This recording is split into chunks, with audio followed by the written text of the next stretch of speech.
ಹುಡ್ಗ ತುಂಬಾ ಅದೃಷ್ಟವಂತ ಕಣೆ. ಹೇ, ನೀವೆಲ್ಲ ತಿಂಡಿ ತಿಂದ್ರಾ? ಹಾ ಸರಿ, ಬನ್ನಿ ಅಕ್ಕ. ನಾ ಹೇಳ್ತಾ ಇರ್ತೀನಲ್ಲ ಮೀನಾ ಅಕ್ಕ ಅಂತ, ಅದು ಇವ್ರೆ. ಈ ಮದ್ವೆ ನಡೆಯೋದಿಕ್ಕೆ ಇವ್ರೆ ಮುಖ್ಯವಾದ ಕಾರಣ. ಹಾನಿ, ನಂದು ಏನಪ್ಪಾ ಇದೆ, ನೀನ್ ಅಪ್ಪ ಅಮ್ಮನ ಒಪ್ಪಿಗೆ ಇಲ್ದಲೆ ಮದ್ವೆ ಆಗಲ್ಲ ಅಂತ ಹಠ ಮಾಡಿದ್ ನೀನು. ಅದಕ್ಕೆ ಈಗ ಎಲ್ರೂ ಸಮ್ಮುಖದಲ್ಲೂ ಮದ್ವೆ ಆಗ್ತಿರೋದು. ಸರಿ, ಮಂಟಪಕ್ಕೆ ಕರ್ಕೊಪ್ಪ ಅಂತ ಹೇಳಿದಾರೆ, ಬಾ ಹೊರಡೋಣ. ಆಯ್ತು, ನಾ ಆಹಾರ ಕೊಡಪ್ಪ. ಹುಡುಗಿ ರೆಡಿನಾ? ಪುರೋಹಿತರು ಕರ್ಕೊಂಬರಕ್ ಹೇಳಿದಾರೆ. ರೆಡಿ ಅಕ್ಕ, ಕರ್ಕೊಂಡ್ ಬರ್ತೀನಿ. ಭವಾನಿ, ನಿನ್ ಕಾಸಿನ ಸರ ಮತ್ತೆ ನೆಕ್ಲೆಸ್ ಹಾಕೊಳ್ಳೆ. ಅಯ್ಯೋ ಇಲ್ಲ ಕಣೆ, ಅದ್ಯಾಕೋ ಈ ಸ್ಯಾರಿಗೆ ಸೂಟ್ ಆಗಲ್ಲ. ನಾನು ಧಾರೆ ಸೀರೆನ ಬದಲಾಯಿಸ್ತೀನಲ್ಲ, ಆಗ ಅದನ್ನ ಹಾಕೊಳ್ತೀನಿ. ಹೌದು, ಈ ಸೀರೆಗೆ ಈ ಜುವೆಲ್ಸ್ ಕರೆಕ್ಟ್ ಆಗಿದೆ, ಇಷ್ಟೇ ಸಾಕು. ಅಕ್ಕ, ಹೇಗ್ ಕಾಣಿಸ್ತಾ ಇದೀನಿ? ಎಲ್ಲ ಸರಿ ಇದೆಯಾ? ಎಲ್ಲ ಕರೆಕ್ಟ್ ಆಗಿದೆ, ತುಂಬಾ ಮುದ್ದಾಗಿ ಕಾಣಿಸ್ತಾ ಇದೆಯಾ? ಟೈಮ್ ಆಯ್ತು, ಒಳ್ಳೆ ಕರ್ಕೊಂಡು ನಡಿ. ಹೊರಡು. ಬೀಗ ಎಲ್ಲಿಟ್ಟಿದ್ದಾರೆ? ಅಯ್ಯೋ ಅಕ್ಕ, ನೀವೊಬ್ರು ಏನ್ ಮಾಡ್ತಿದ್ದೀರಾ? ನಡೀರಿ, ನಾನು ಬೀಗ ಹಾಕೊಂಡ್ ಬರ್ತೀನಿ. ನೀವು ಹೋಗಿರಿ, ನಾನು ಬಾತ್ರೂಮ್ ಹೋಗ್ಬೇಕು. ನಾನೇ ಕೀ ಲಾಕ್ ಮಾಡ್ಕೊಂಡ್ ಬರ್ತೀನಿ. ಸರಿ ಅಕ್ಕ, ಇರಿ, ಕೀ ಕೊಡ್ತೀನಿ. ಹುಷಾರಾಗಿ ಲಾಕ್ ಹಾಕೊಂಡ್ ಬನ್ನಿ. ಹಾ ಸರಿ. ಅಕ್ಕ, ಏನಕ್ಕ ಇದೆಲ್ಲ? ಯಾರ್ ನೀವು? ಅದು ನನ್ ಹುಡ್ಗನ್ ಕಡೆ ಕಣಮ್ಮ. ನನ್ ಗಂಡ ಮೆಕ್ಯಾನಿಕ್. ಯಾವಾಗ ಬೇಕಾಗತ್ತೋ ಅಂತ ನನ್ನ ಹತ್ರನೇ ಎತ್ತಿಟ್ಕೊಂಡಿರ್ತೀನಿ. ಏನ್ ಅನ್ಮಾನ ನಿನಗ್ ನನ್ ಮೇಲೆ? ಸರಿ, ನಾನ್ ಬೇರೆ ರೂಮ್ಗೆ ಹೋಗ್ತೀನಿ, ನೀನೇ ಬೀಗ ಹಾಕೊಂಡ್ ಬಾ. ಬ್ರಿಡ್ಜ್ ಹತ್ರ ಹೋಗ್ಬರಕಣ, ಅಲ್ಲಿ ಹಿಂದೆ ನಿನಗೆ ಒಂದು ಸರ್ವಿಸ್ ರೋಡ್ ಸಿಗುತ್ತೆ, ಅಲ್ಲೇ ತಗೊಂಡ್ಬಂದು ಯೂಟರ್ನ್ ಹಾಕೊಂಡು ಹಿಂದ್ಗಡೆ ಬಾ. ಹಾ, ಅಲ್ಲೇ ಸಿಗತ್ತೆ ನಿಂಗೆ ಪಕ್ಕದಲ್ಲಿ. ಹಾ ಬಾ. ಸರಿ ಸರಿ ಸರಿ. ಏನೇ? ನನ್ಗೊಂದ್ ಅನುಮಾನ. ನಾನ್ ನಿಜ ಕುಡ್ದಿಲ್ಲ ಕಡೆ. ಅದೆಲ್ಲ ರೀ, ಮತ್ತೆ ನನ್ ಬಗ್ಗೆ ಬಿಟ್ಟು ನಿನಗ್ ಬೇರೆ ಏನೇ ಅನುಮಾನ? ಮೊದ್ಲು ನಾನು ಹೇಳೋದ ತಾಳ್ಮೆಯಿಂದ ಕೇಳಿಸ್ಕೊಳ್ಳಿ. ಆಯ್ತು, ಹೇಳು. ನಾನು ಭವನಿನ ಕರ್ಕೊಂಡ್ ಬರಕ್ ಹೋದಾಗ ರೂಮ್ಗೆ ಯಾರೋ ಒಬ್ರು ಬಂದಿದ್ರು. ಎಲ್ರು ಗೊತ್ತಿರೋ ತರಾನೇ ಮಾತಾಡಿದ್ರು. ಆದ್ರೆ ನನ್ ರೂಮಿಂದ ಬರ್ಬೇಕಾದ್ರೆ ಅವ್ರ ಸೀರೆಯಿಂದ ಕಟ್ಟಿಂಗ್ ಪ್ಲೇರು, ಡೂಪ್ಲಿಕೇಟ್ ಕೀಸು, ಆಮೇಲೆ ತಿರ್ಗಾ ಇದು ಚಾಕು, ಕತ್ರಿ ಇದೆಲ್ಲ ಕೆಳಗಡೆ ಬಿತ್ತು. ನಾನ್ ಕೇಳ್ದೆ, ಯಾಕಿದನ್ನೆಲ್ಲ ಇಟ್ಕೊಂಡಿದ್ದೀರಾ ಅಂತ. ಅದಕ್ಕೆ ನನ್ ಗಂಡ ಮೆಕ್ಯಾನಿಕು, ಅದಕ್ಕೆ ಎಮರ್ಜೆನ್ಸಿಗೆ ನನ್ನ ಹತ್ರ ಇಟ್ಕೊಂಡಿದೀನಿ ಅಂತ ಹೇಳಿದ್ರು. ನಾನ್ ಸ್ವಲ್ಪ ಜೋರ್ ಮಾಡಿ ಕೇಳಿದಿಕ್ಕೆ, ನಾನು ಹುಡುಗನ್ ಅಕ್ಕನ್ ಮನೆಯವರು ನನ್ ಮೇಲೆ ಅನುಮಾನ ಪಡ್ತಿದ್ಯಾ ಅಂತ ಕೇಳ್ಬಿಟ್ರು. ಹುಡುಗನ್ಗೆ ಅಕ್ಕನ ಇಲ್ಲ ಅಲ್ವಾ ಮೀನಾ? ಹೌದಲ್ವಾ? ಏಯ್, ನನ್ನ ಮೇಲೆ ಮಾತ್ರ ಜೋರ್ ಮಾಡೋದ್ ನೀನು. ಅಲ್ಲೇ ನಿಲ್ಲಿಸ್ಕೊಂಡು ಅವ್ರು ಯಾರು, ಯಾಕೆ ಬಂದಿದ್ದಾರೆ ಅಂತ ಕೇಳೋದಲ್ವ ಸರಿಯಾಗಿ ನೀನು?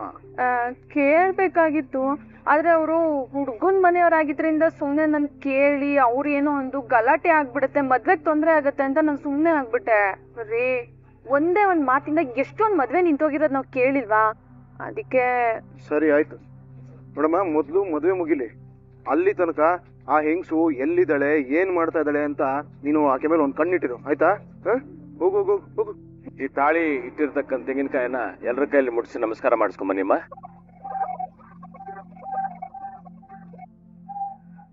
ಮಂಜಣ್ಣ, ತಾಳಿ ನಾಟ ಟೈಮ್ ಆಯ್ತು, ಬನ್ನಿ. ಹೌದಾ? ಬನ್ನಿ ನೆಟ್ಲ. ಗಟ್ಟಿಬೇಡ ಗಟ್ಟಿಬೇಡ. ಮಾಂಗಲ್ಯಂ ತಂತು ನಾನೇನ ಮಮ ಜೀವನ ಹೇತುನಾಂ ಕಂಠೆ ಬದ್ನಾಮಿ ಶುಭಗೆ ತಂ ಜೀವ ಶರದಾಸದು. ಕುಡಿಯ ಕುಡಿಯ ಕುಡಿಯ. ಅದೇ ಆಯ್ತಣ್ಣ.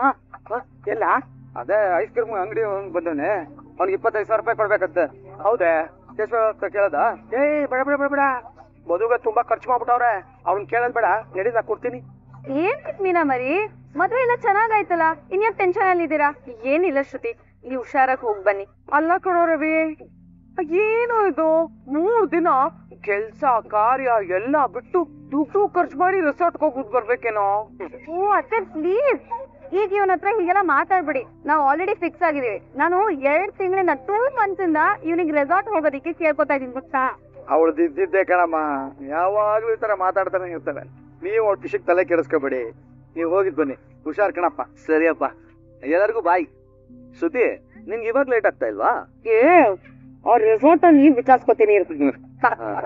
ನಾನ್ ವಿಚಾರಿಸ್ಕೊಂತೀನಿ ನನ್ಗೆ ಗೊತ್ತಿಲ್ಲಪ್ಪ. ಬಾ ಬಾಯ್ ಗಾಯ್. ಒಬ್ಬೊಬ್ರು ವಿಚಾರಿಸ್ಕೋಬೇಕು ಕಣ. ಹುಷಾರು. ಅಯ್ಯೋರಿ, ಸಂಜೆ ನಾನು ದೇವಸ್ಥಾನದಲ್ಲಿ ಪೂಜೆ ಇಟ್ಕೊಂಡಿದ್ದೀನಿ, ನಾವು ಹೊಟ್ಬಿಟ್ಟು ಆಮೇಲೆ ಲೇಟ್ ಆಗಿ ಹೋಗುತ್ತೆ. ಹೂನಮ್ಮ, ನಾನು ಶೋರೂಮ್ ಕಡೆ ಹೋಗಕ್ಕೆ ಆಗ್ಲಿಲ್ಲ. ಅಯ್ಯೋ ಮನೋಜ್, ಟೆನ್ಷನ್ ಮಾಡ್ಕೋಬೇಡಿ. ನಾನು ಆಗಾಗ ಸ್ಟಾಫ್ ಹತ್ರ ಮಾತಾಡ್ತಿದ್ದೆ. ಇವತ್ತಾಗಿದ್ ಸೇಲ್ ಡೀಟೇಲ್ಸ್ ಎಲ್ಲ ತರಿಸ್ಕೊಂಡಿದೀನಿ ನಾನು. ಹೌದಾ? ಕೊಡಿ. ನನ್ನ ಹತ್ರ ಫೋನು ಯಾವಾಗ ಕೊಡ್ತೇನೆ ನನಗೆ. ಅಮ್ಮ, ಎಲ್ರದ್ದು ಊಟ ಆಯ್ತಾ? ಹಂಗ ನಿಂದು ಊಟ ಆಯ್ತಾ? ಆಯ್ತು ಕಣ, ಎಲ್ಲರೂ ಜೊತೆ ಕೂತ್ಕೊಂಡು ಊಟ ಮಾಡುದು ಅದ್ಭುತವಾಗಿತ್ತು. ಆ ಶಾಂತಿ ದೇವಸ್ಥಾನದಲ್ಲಿ ಪೂಜೆ ಇಟ್ಕೊಂಡಿದ್ದಾಳೆ, ಹಂಗಾಗಿ ಹೋಗ್ಬೇಕು ಅಂತ ಅನ್ಕೋತಾ ಇದ್ದೆ. ನೀವೆಲ್ಲ ಬಂದಿದ್ದು ನಂಗೆ ತುಂಬಾ ಸಂತೋಷ ಆಯ್ತು. ನಂಗ ಏನೋ ಪೂಜೆ ಅಂತ ಇದ್ದೀರಾ, ನಿಮ್ಗೂ ನಾವಿನ್ ತಡೆಯಲ್ಲ. ಆದ್ರೂ ಸೂರ್ಯ ಮೀನಾದ್ರೂ ಸಂಜೆವರೆಗೂ ಇದ್ದು ಹೋಗ್ಬೋದಲ್ಲ. ಅಲ್ಲ ಅವ್ರೀಗ ನಮ್ ಜೊತೆ ಬಂದು ಯಾವ ಊರ್ನ ತರ ಉದ್ಧಾರ ಮಾಡ್ಬೇಕು, ನಿಧಾನಕ್ಕಿದ್ದು ಇಲ್ಲಿರೋ ಕೆಲ್ಸ ಎಲ್ಲ ಮುಗಿಸ್ಕೊಂಡೇ ಬರ್ಲಿ ಬಿಡಿ. ಯಶ್ವಾ, ನಾವು ಹೊರಡ್ತೀವಪ್ಪ. ನಿನ್ ಕೆಲಸ ಕಾರ್ಯ ಎಲ್ಲ ಮುಗಿಸ್ಕೊಂಡು ಆರಾಮಾಗಿ ಮನೆ ಕಡೆ ಬಂತು. ಆಯ್ತು ರಂಗ, ಸರಿನಾ? ಮಾಮ ಹೊರಡು. ಬಾರ್ ಹೋಯ್ನೆ. ಮನೋಜ್, ನೀವ್ ಹೋಗಿರಿ, ನಾನ್ ಮೇಕಪ್ ಕಿಟ್ ತಗೊಂಡ್ಬರ್ತೀನಿ. ಬೇಗ ತಗೊಂಬಾ. ಮೊದಲು ತರಬೇಕು ತಾನೆ, ಎರಡೆರಡು ಕೆಲಸ ಮಾಡ್ತೀಯಪ್ಪ ನೀನು. ಬೇರೆ ಟೈಮ್ ಅಂತ ಬರ್ಲಾ? ಅಂಕ್ಲು, ನೀವೇನು ಯೋಚನೆ ಮಾಡ್ಬೇಡಿ. ಛತ್ರ ಖಾಲಿ ಮಾಡ್ಕೊಂಡು ಎಲ್ರು ಒಟ್ಟಿಗೆ ಹೋಗ್ಬೇಕಾದ್ರೆ ನಾವು ನಿಮ್ ಜೊತೆ ಹೋಗೋದು, ಆಯ್ತಾ? ಸರಿನಪ್ಪ, ಆಯ್ತು. ಹಲೋ ಮಹಾರಾಣಿ, ಎಲ್ಲಿದ್ದೀರಾ? ಇಲ್ಲೇ ನಿಮ್ ಪಕ್ಕದಲ್ಲೇ ಇದೀನಲ್ಲ. ಇಲ್ಲೇ ಇದ್ದೀರಾ? ಆದ್ರೆ ತಮ್ಮ ಕಣ್ಣುಗಳು ಬೇರೆ ಎಲ್ಲೆಲ್ಲೋ ನೋಡ್ತಾ ಇದೆಯಲ್ಲ, ಯಾಕೆ? ಆಗ್ಲೇ ಹೇಳಿಲ್ವಾ ಆ ಹೆಂಗಸನ್ ಬಗ್ಗೆ? ಆಕೆ ಮಂಟಪದಲ್ಲಿ ಎಲ್ಲೂ ಕಾಣಿಸ್ತಿಲ್ಲ. ತಾಳಿ ಕಟ್ಟೋ ಟೈಮಲ್ಲೂ ಸ್ಟೇಜ್ ಮೇಲೆ ಬರ್ಲಿಲ್ಲ. ನನ್ಗೆ ಯಾಕೋ ಇದ್ ಸರಿ ಅನ್ಸ್ತಿಲ್ಲ ರೀ. ನಾನು ಹೋಗಿ ನೋಡ್ಕೊಂಡ್ ಬರ್ತೀನಿ ರೀ. ಒಬ್ಬಳು ಒಬ್ಬರು ಹಂಗಿಲ್ಲ, ನಾನು ಬರ್ತೀನಿ ಜೊತೆಗೆ. ನೋಡಿ ರೀ ರೀ, ಬೇಗ ಬನ್ನಿ ಇಲ್ಲಿ. ಏನೇ ನಾನು ಹೇಳ್ತಿದ್ದಲ್ಲ ಒಂದು ಹೆಂಗಸ ಬಗ್ಗೆ, ಅವಳು ಮಂಟಪಕ್ಕೆ ಬರ್ಬೇಕಾದ್ರೆ ಬರೀ ಒಂದ್ ಬ್ಯಾಗ್ ಹ್ಯಾಂಡ್ ಬ್ಯಾಗ್ ಮಾತ್ರ ಇತ್ತು, ಇವಾಗ 2 ಬ್ಯಾಗು ಇದೆ. ನನ್ಗೆ ಯಾಕೋ ಅನುಮಾನ ಬರ್ತಿದೆ. ಬೇಗ ಸ್ಟಾರ್ಟ್ ಮಾಡ್ರಿ. ಏನ್ ಸರ್, ಊಟ ಆಯ್ತಾ? ನಮ್ಮಿಬ್ರದ್ದು ಊಟ ಆಯ್ತು. ಊಟ ಆಯ್ತು ಅಂತೀರಾ, ಮತ್ತೆ ಮೇಡಮ್ ಕೈಯಲ್ಲಿ ತಾಂಬೂಲದ ಬ್ಯಾಗೆ ಕಾಣಿಸ್ತಾ ಇಲ್ಲ. ಬನ್ನಿ ಬನ್ನಿ, ನೀವಿಬ್ರು ತಾಂಬೂಲ ಕೊಡ್ತೀನಿ ಬನ್ನಿ. ಇಲ್ಲ ಪರವಾಗಿಲ್ಲ, ನಮ್ಗೆ ಲೇಟ್ ಆಗ್ತಾ ಇದೆ. ಓ ಹಂಗ? ಹಾ ಸರಿ ಸರಿ ಸರಿ ಸರಿ ಸರ್, ಆಯ್ತು. ಸರ್ ಹೌದು, ನೀವು ಹುಡುಗನ ಕಡೆನಾ ಹುಡುಗಿ ಕಡೆನಾ? ಹುಡುಗಿ ಸರ್, ನಮ್ಗೆ ಲೇಟ್ ಆಗ್ತಾ ಇದೆ, ನಾವು ಹೊಡ್ತೀವಿ. ಅಯ್ಯೋ ಯಾಕೆ ಸರ್ ಆತರ ಪಡ್ತಾ ಇದ್ದೀರಾ? ಒಂದ್ ನಿಮಿಷ. Hello, police station.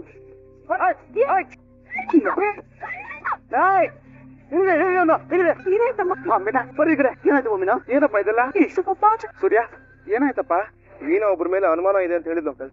ಅವ್ರನ್ನ ಹುಡ್ಕೊಂಡು ಇಲ್ಲಿಗೆ ಬಂದು ವಿಚಾರಿಸೋಣ ಅಂತ ಬಂದ್ವಿ. ಇಲ್ಲಿ ನೀವು ಹುಡುಗನ ಕಡೆನ ಹುಡುಗಿ ಕಡೆ ಅಂತ ಕೇಳಿದಕ್ಕೆ ಅವ್ರವ್ರು ಮುಖ ನೋಡ್ಕೊಂಡು ಒಬ್ಬೊಬ್ರು ಏನೇನೋ ಹೇಳ್ತಾ ಇದಾರೆ.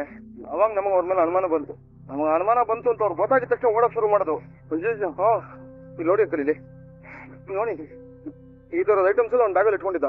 ಮೀನಾ ಅವ್ರ ಹತ್ರ ಬ್ಯಾಗ್ ಇಟ್ಕೊಂಡಿದ ತಕ್ಷಣ ಅವನು ಇದರಿಂದ ಹೊಡೆದ್ಬಿಟ್ಟ ಮೀನಂಗೆ. ಅದಕ್ಕೆ ಈ ಗಾಯ ಆಗೋಯ್ತು. ಅಂಕಲ್ ನೋಡಿ, ಅಂಕಲ್ ಬ್ಯಾಗಲ್ಲಿ ಏನಿದೆ ನೋಡಿ. ಕೊಡಪ್ಪ ಇಲ್ಲಿ. ಏನಿದ್ರಲ್ಲ?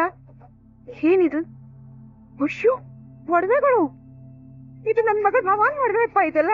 ನೋಡಿದ್ರ, ಮದುವೆ ಹೆಣ್ಣಿನ ಒಡವೆ ಕದಿಯಕ್ ಬಂದಿದ್ರು ಅನ್ಸುತ್ತೆ. ನೋಡಿ ಅಂಕಲ್, ಇದನ್ನೇ ಕದಿಯಕ್ ಬಂದಿದ್ರು ಅನ್ಸುತ್ತ ಅವರು. ಮೀನಾ, ಕೈ ಗಾಯ ಆಯ್ತೇನಮ್ಮ? ಪರವಾಗಿಲ್ಲ ಅಂಕಲ್, ಸಣ್ಣ ಗಾಯ ಅಷ್ಟೇ. ನೀವೇನು ವರಿ ಮಾಡ್ಬೇಡಿ. ಮತ್ತೆ ಒಳಗೆ ಯಾರಿಗೂ ಈ ವಿಷಯ ಗೊತ್ತಾಗದ್ ಬೇಡ, ಆಮೇಲೆ ಸುಮ್ನೆ ಭವಾನಿ ಟೆನ್ಷನ್ ಆಗ್ತದೆ. ಏನಮ್ಮ ಮೀನಾ, ನೀನ್ ಹಿಂಗ್ ಮಾಡ್ಬಿಟ್ಟೆ. ಒಡವೆ ಹೋದ್ರ ಹೋಗ್ಲಿ, ನಿನ್ಗೇನ ಆಗ್ಬಿಟ್ಟಿದ್ರೆ? ನನ್ಗೆ ಏನೂ ಆಗಿಲ್ಲ ಅಂಕಲ್, ಈ ಸಮಾಧಾನ ಮಾಡ್ಕೊಳ್ಳಿ, ಟೆನ್ಷನ್ ಮಾಡ್ಕೋಬೇಡಿ. ಸೂರ್ಯ, ಮೊದ್ಲು ಮೀನನ್ನ ಆಸ್ಪತ್ರೆ ಕರ್ಕೊಂಡು ಹೋಗಪ್ಪ. ಮನೆಗೆ ಹೋಗ್ತಾ ಆಲ್ದಿಗೆ ಒಂದು ಹಾಸ್ಪಿಟಲ್ ಇದೆ, ನಾನು ತೋರ್ಸ್ಕೊಂಡು ಕರ್ಕೊಂಡು ಹೋಗ್ತೀನಿ. ನೀವು ಹೋಗಿ ಆರಾಮಾಗಿ ಒಳಗೆ ಹೋಗಿ. ಮತ್ತೆ ಅಣ್ಣಂದ್ರ, ಇಲ್ಲ ಆಗಿದ್ದ ನಾವು ಯಾವ್ದು ಒಳಗಡೆ ಭವಾನಿಗೆ ಹೇಳ್ಬೇಡಿ, ಆಯ್ತಾ? ಹಾ ಓಕೆ ಅಂಕಲ್, ರಿಲಾಕ್ಸ್ ಆಗಿ ತೊಗೊಂಡಿದ್ದು ಬ್ಯಾಗ್ ಎಲ್ಲ ಒಳಗೆ ಹೋಗಿ. ಹೋಗಿ ಹೋಗಿ ಎಲ್ಲ ಒಳಗೆ ಹೋಗಿ. ಮೀನಾ, ಜಾಸ್ತಿ ಏಟೈತೇನೆ? ಇಲ್ಲ ರೀ, ಸ್ವಲ್ಪ ಏಟಾಗಿದೆ ಅಷ್ಟೇ. ನಾನು ಏನಾದ್ರೂ ಕೈನ ಇನ್ನೂ ಹತ್ರ ಕೊಟ್ಟಿದ್ರೆ ಜಾಸ್ತಿ ಏಟಾಗಿರೋದು. ಬಮ್ಮ ಹಾಸ್ಪಿಟಲ್ ಕೊಡಬ್ಬ. ಅಯ್ಯೋ, ಹಾಸ್ಪಿಟಲ್ ಎಲ್ಲ ಏನಕ್ಕೆ? ಒಂದ್ ಪ್ಲಾಸ್ಟರ್ ಹಾಕಿದ್ರೆ ಸರಿ ಹೋಗುತ್ತೆ ಬಿಡಿ. ಪ್ಲಾಸ್ಟರ್? ಅದಕ್ಕೆ ಏನಾದ್ರು ಪ್ಲಾಸ್ಟರ್ ಹಾಕ್ತಾರ? ಲೇ, ಬ್ಯಾಂಡೇಜ್ ಕಡೆ ಹಾಕೋದು. ನೀನ್ ನಂಬ್ಕೊಂಡ್ಬಿಟ್ಟು ನೀ ಡೆಕೋರೇಷನ್ ಮಾಡತ್ರ ಕೈಗೂ ಪ್ಲಾಸ್ಟರ್ ಹಾಕೊಂಡ್ಬಿಡ್ತೀಯಾ? ಸರಿ ಆಯ್ತು, ಬಾ ಹೋಗೋಣ. ಅಮ್ಮ, ನವರಾತ್ರಿಗಳಲ್ಲಿ ಯಾವುದೇ ಪೂಜೆ ಮಾಡಿದ್ರು ತುಂಬಾ ಶ್ರೇಷ್ಠವಾಗಿರುತ್ತೆ. ಆದಿಶಕ್ತಿ ಪರಾಶಕ್ತಿಯ ಈ ಸನ್ನಿಧಾನಕ್ಕೆ ಬಂದು ನೀವು ಮಾಡಿಸ್ತಾ ಇರೋ ಪೂಜೆ ಕಾರಣನ ಆ ದೇವರ ಮುಂದೆ ಗಟ್ಟಿಯಾಗಿ ಹೇಳಿ. ನಿಮ್ಮ ಪರವಾಗಿ ನಮ್ಮ ವೃತ್ತಿಜರು ಹೋಮ ಕೂರ್ತಾರೆ. ನಿಮ್ಮ ಮನಸ್ಸಲ್ಲಿರೋ ಕಾಮನೆಗಳು ಶೀಘ್ರವಾಗಿ ಈಡೇರುತ್ತವೆ. ಅದಕ್ಕೆ ಅಲ್ವಾ ಇಲ್ಲಿಗೆ ಬಂದಿರೋದು. ಮನೆಗೆ ಅಂಜನಾ ಅಕ್ಕವ್ರನ್ನ ಕರ್ಸಿ ನೋಡಿದ್ರು ಮೋಸ ಮಾಡೋರು ಸಿಗ್ತಾನೆ ಇಲ್ಲ. ಪೊಲೀಸ್ ಸ್ಟೇಷನ್ ಹೋಗಿ ಕಂಪ್ಲೇಂಟ್ ಕೊಟ್ಟೆ, ಆದ್ರೂ ಸಿಗ್ತಾ ಇಲ್ಲ. ಕೊನೆಗೆ ಈ ಅಮ್ಮನೇ ದಿಕ್ಕು ಅಂತ ಇಲ್ಲಿಗೆ ಬಂದಿದೀವಿ ಗುರುಗಳೇ. ನನ್ನ ಮಗನಿಗೆ ಮೋಸ ಮಾಡಿರೋರೆಲ್ಲ ನಾಶ ಆಗೋಗ್ಬೇಕು. ಇಳಿ ತೆಗೆದು ಇಕ್ಕಿ ಕೆಳಗಡೆ ಹಾಕಿರೋ ಕಲ್ಲು ತರ ಆಗೋಗ್ಬಿಡ್ಬೇಕು ಅವ್ರ ಜೀವನ. ಅದನ್ನೇ ಕೇಳ್ಕೊಳ್ಳಿ ತಾಯಿ. ಒಣಮೆಣಸಿಕಾಯಿ ಎಲ್ಲ ತಂದಿದ್ದೀರಲ್ವಾ? ತಂದಿದೀವಿ ಗುರುಗಳೇ. ಪೂರ್ಣಾವತಿ ಸಮಯಕ್ಕೆ ಸರಿಯಾಗಿ ಆ ಒಣಮೆಣಸಿನಕಾಯಿನ ನಿಮ್ಮ ಮಗನ ಹೆಸರಿನಲ್ಲಿ ಹೋಮದ ಕುಂಡಕ್ಕೆ ಹಾಕಿ. ನಿಮ್ಮ ಮಗನಿಗೆ ಮೋಸ ಮಾಡ್ತಾ ಇರೋರು ಖಂಡಿತವಾಗಿ ಬಲೆಗೆ ಬೀಳ್ತಾರೆ. ದುಷ್ಟ ಶಕ್ತಿ ನಾಶಂ ಗುರು ಓಂ ಫಟ್ ಸ್ವಾಹ ಅಂತ ಹೇಳ್ಕೊಂಡೇನೆ ನಿಮ್ಮ ಮಗನ ಹೆಸರಿನಲ್ಲಿ ಪೂಜೆ ಮಾಡೋಣ. ಸರಿ ಅರ್ಚಕ್ರೆ, ನೀವ್ ಹೇಳ್ದಾಗೆ ಮಾಡ್ತೀನಿ. ಸರಿ ಆಯ್ತು. ಅಲ್ಲ, ನನ್ನ ಮಗ ಅಮಾಯಕ ಅಂತ ಅದೆಷ್ಟು ಜನ ಇವ್ರಿಗೆ ಮೋಸ ಮಾಡ್ತಾರೆ.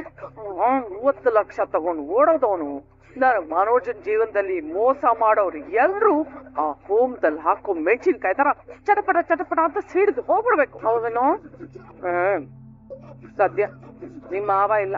ನಿಮ್ ಮಾವ ಏನಾದ್ರು ಇದನ್ನ ಕೇಳಿಸ್ಕೊಂಡ್ಬಿಟ್ಟಿದ್ರೆ DVGದೋ ಕುವೆಂಪುದೋ ದರ ಬೇದ್ರದೋ ಇಷ್ಟು ಶುದ್ಧ ಕವರ ಹೇಳಿ ನಮ್ ತಲೆಗೆಲ್ಲ ಹುಳ ಬಿಟ್ಬಿಟ್ಟಿರೋರು. ಇದನ್ನೆಲ್ಲ ಮಾಡ್ತಿರೋದು ಇವನು ಒಳ್ಳೇದಕ್ಕೆ ತಾನೆ. ನೀನ್ ಸುಮ್ನೆ ಬಾಯ್ ಹಾಕ್ದೆ ನಿಂತ್ಕೋ ಅಲ್ಲಿ ಸಾಕು. ಮನೋಜ, ನಿಮ್ಮ ಅಪ್ಪ ಎಲ್ಲೋ ಕಾಣ್ತಾ ಇಲ್ಲ. ಫಸ್ಟ್ ಅವ್ರು ಎಲ್ಲಿದ್ದಾರೆ ಅಂತ ಹುಡುಕ್ಬೇಕು. ಇಲ್ಲ ಅಂದ್ರೆ ಯಾವ್ದಾದ್ರು ಅರ್ಚಕರ ಹತ್ರ ಮಾತಾಡಿ ನಾವ್ ಮಾಡ್ತಿರೋ ಪೂಜೆನೆಲ್ಲ ಹಾಳು ಮಾಡ್ಬಿಡ್ತಾರೆ. ಬಾ ನೀನ್ ಬಾಬಾ ಬಾಬಾ ಬೇಗ ಬಾ. ಮನ ಹೋಗ್ತದೀಮ್ಮ? ಏನಿಲ್ಲ ರೀ. ಕಿತಾಪಿ ನನ್ನ ಮಗ ನನ್ನ ಕೈಗೆ ಸಿಕ್ಕಾಕೋಬೇಕು. ನಿನಗೆ ಏಟ್ ಮಾಡ್ದವನು ಅವ್ನು ಓಡಿ ಹೊಡಿಸಿ ಚಕ್ರ ಇಲ್ದಾರ ಗಾಡಿ ಹಚ್ಚಿ ಮೆರವಣಿಗೆ ಮಾಡಿಸ್ಬಿಡ್ತೀನಿ ನನ್ ಮಗನ್. ರೀ, ನನಗೇನು ಆಗಿಲ್ಲ ಅಂತ ಹೇಳ್ತಿದ್ದೀನಲ್ಲ, ಬಿಟ್ಬಿಡಿ. ಏನಾಗಿಲ್ಲ ಬಿಡ್ರಿ. ಅಲ್ಲಿ ನೋಡ್ಕೊಳ್ಳಿ, ನೋಡಲ್ಲಿ 1 ಇಂಚ್ ಕಟ್ಟಾಗಿ 2 ತೊಟ್ಟು ರಕ್ತಗಳ ಆಚೆ ಬಂದ್ಬಿಟ್ಟಿದೆ. ಮಗಂದು ಬದ್ನೆಕಾಯಿ ನೋಡ್ದು ಪಲ್ಡ್ರ್ ಮಾಡ್ಬಿಡ್ಬೇಕು ಅವನ್ನ. ಏನ್ ಆಗ್ತೀಯ ಅಲ್ವೇ ಮೀನಾ? ಮುಖ ನೋಡಿ ಮೊಳ ಹಾಕ್ಬಾರ್ದು ಅಂತ ಹೇಳ್ತಾರೆ. ಅದಂಗೆ ಅವ್ರಿಬ್ಬರನ್ನ ನೋಡಿ ನೀನು ಅವ್ರು ಕಳ್ರು ಅಂತ ಕಣ್ಣಿಟ್ಬಿಟ್ಟೆ. ಮೊದ್ಲು ನನ್ಗೂ ಗೊತ್ತಾಗ್ಲಿಲ್ಲ ರೀ. ಆದ್ರೆ ಯಾವಾಗ ಭವಾನಿ ರೂಮಲ್ಲಿ ಟೂಲ್ಸ್ ಎಲ್ಲ ಕೆಳಗಡೆ ಬಿತ್ತೋ ನನ್ಗೆ ಅವಾಗ ಅನುಮಾನ ಶುರು ಆಯ್ತು. ಒಳ್ಳೇದಾಯ್ತು ಬಿಡು ಮೀನಾ. ವಾಹ್, ಸದ್ಯ ಲಕ್ಷಾಂತರ ರೂಪಾಯಿ ಮಾಲು ಕಳ್ರ ಪಾಲಾಗ ಹೋಗ್ತಾ ಇತ್ತು. ನನ್ನ ಮಕ್ಕಳು ಮದುವೆ ಮನೆಗೂ ಕಳ್ಳರು ನುಗ್ಗಿದಾರಲ್ಲ ಬೀಗ್ರೆ. ಮನುಷ್ಯರ ಅವರು ನನ್ನ ಕೈಗೆ ಏನಾದ್ರು ಸಿಕ್ಬೇಕಾಗಿತ್ತು. ಈಗ ಬೀಗದ ಕೈ ಮುರಿಯಕ್ ಬಂದಿರೋ ಅವ್ರಿಗೆ ಮೂಳೆ ಮುರಿದಾಕ್ಬಿಡ್ತಿದ್ದೆ. ನನ್ನ ಸ್ನೇಹಿತನ ಮಗ ಸಾಮಾನ್ಯ ಅಲ್ಲ ಬೀಗ್ರೆ. ಚೂಟ್ ಚೆಂಡನ್ನು ಮೀರ್ದನು. ಬೆಂಕಿ ಚೆಂಡು ಕೊಟ್ಟ ಕೊಟ್ಟ ಕೊಟ್ಟ ಮುಷ್ಟಿನ ಮಡ್ಚ್ಕೊಂಡು ಮುಸುಡಿ ಎಲ್ಲ ಕಿತ್ತು ಕೊಟ್ಟ. ಸದ್ಯ ನಮ್ಮ ಭವಾನಿ ಒಡವೆಗಳು ಉಳ್ಕೊಂಡು ಪರಮಾತ್ಮ ಕಾಪಾಡ್ಬಿಟ್ಟಿಕಲ್ಲಪ್ಪ. ಇಷ್ಟು ದೊಡ್ಡ ಸಹಾಯ ಮಾಡುವ ನಿಮ್ ಸ್ನೇಹಿತರ ಮಗನ್ನ ಒಂದ್ಸಲ ನೋಡ್ಬೇಕಲ್ಲ ಬೀಗರೆ. ನಮ್ ಸ್ನೇಹಿತರು ಹೊಟ್ಟೋದ್ರು, ಅವ್ನ ಮಗ ಇದ್ದಾನೆ, ಬನ್ನಿ ಪರಿಚಯ ಮಾಡ್ಕೊಡ್ತೀನಿ. ಹಂಗೆ ಅವನಿಗೆ ಸ್ವಲ್ಪ ಪೇಣಿ ಬಾದಾಮಿ ಹಾಲು ಕೊಡ್ಬೋದಾ? ಏನ್ ಮಾತು ಅಂತ ಮಾತಾಡ್ತಿದಾರ ಬೀಗ್ರೆ. ಇಷ್ಟೊಂದು ಸಾಹಸ ಮಾಡಿರೋರ್ಗೆ ಸಾಹಸಬೇಕಾದಷ್ಟು ಸಹಾಯ ಕೇಳ್ತಾ ಇದಾರಲ್ಲ. ಅಯ್ಯೋ, ಅವ್ರಿಗೆ ದೊಡ್ಡದಾಗಿ ಸನ್ಮಾನ ಮಾಡೋಣ. ಲೋ ರಾಹುಲ, ಆರ ತಗೋಬಲ್ಲ. ವಿಡಿಯೋ ಇಷ್ಟ ಆಗಿದ್ರೆ ಲೈಕ್ ಮಾಡಿ, ಸಬ್ಸ್ಕ್ರೈಬ್ ಮಾಡಿ, ಎಲ್ರಿಗೂ ಕೂಡ ಶೇರ್ ಮಾಡಿ. ವಿಡಿಯೋ ನೋಡಿದ್ದಕ್ಕಾಗಿ ಎಲ್ರಿಗೂ ಕೂಡ ಧನ್ಯವಾದಗಳು.